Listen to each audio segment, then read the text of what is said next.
Parang kailan nga lang, ang bilis ng araw, malapit na naman ngang magpasko at tara samahan niyo ako mag-unboxing itong mga in-order ko at samahan niyo na rin kaming kumain sa labas. Nakikita ko nga tong burimat kay Nanay Ella kaya naman napa-check out din ako kasi ang ganda nga ng sala niyang tignan dahil sa burimat na to, ang lakas maka-aesthetic. Marami nga rin palang sizes na available to pero itong in-order ko is 5 feet. Nag-base nga lang din pala ako sa size neto dun sa reviews ng mga nakita ko at nagbasa-basa nga lang din ako at tingin ko nga yung kakasya dito sa may sala namin etong 5 feet. Yung pinakamaliit nga na size nila yung 3 feet at yung pinakamalaki naman is 9 feet. Eh Mami Roxanne, magkano naman yung bili mo dyan? Dito nga sa pagkakabili ko sa 5 feet, 437 pesos lang siya. At bago ko nga ilagay dito yung burimat, inalis ko muna dito yung carpet na nakalagay na dito at binacuum ko nga lang din yun para hindi masyadong marumi bago ko nga labhan.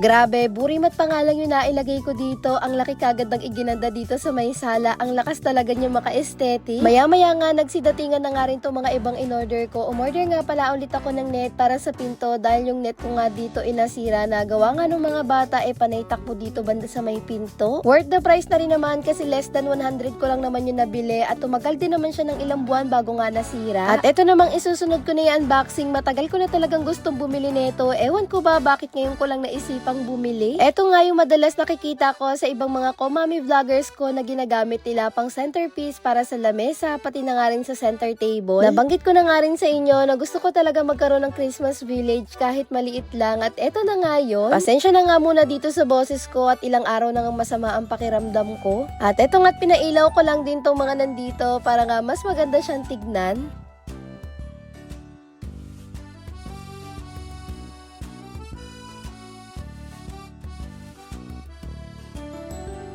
Trinay ko nga rin siyang ilagay dito sa lamesa at ang ganda nga, parang gusto ko pang gumawa ng isa pa. I-share ko na nga rin sa inyo itong nabili kong rattan basket. Hindi ko na nga naipakita yung pag-unboxing ko niyan kasi sobrang excited talaga ako rito. 270 nga yung pagkakabili ko nito at ito talaga yung pinili ko, yung medyo malaki-laki dahil ito yung paglalagyan ko ng mga prutas sa darating na Pasko at New Year. At dahil excited na nga ako magamit to, kaya nilagay ko na dyan yung mga kokonting prutas na binili ko at ganito nga pala yung itsura niya sa malapitan. Pwede nga rin itong mga pang-organizer, hindi lang siya panglagayan ng prutas tulad nga ng ginawa ko dun sa isang binili ko. Nilagay ko siya dito sa may ibabaw ng ref. Dito ko nga nilagay yung mga grocery na binigay sa akin ni Davy sa talo-halo na ngayon nakalagay dyan. O diba, ang lakas maka-aesthetic ngayong darating na Pasko't New Year. Yung link nga ng mga in-unboxing ko at yung rattan basket, ilalagay ko na lang sa may comment section. Fast forward naman tayo kinagabihan, pagka-uwi nga ng asawa ko, dito na kami dumiretso sa may Ayuya. Kung matagal na kayo nanonood ng vlog ko, dito na talaga kami kumakain dahil dito nga mas nakakamura tapos naka-alni rice pa. At pagka ganito ng Sabado, meron sila ditong mga live band kaya naman mas nakaka-enjoy lalo kumain. Kain po tayo mga Marcy at Parsi at yun lang muna. Salamat sa panonood. Please like and share this video.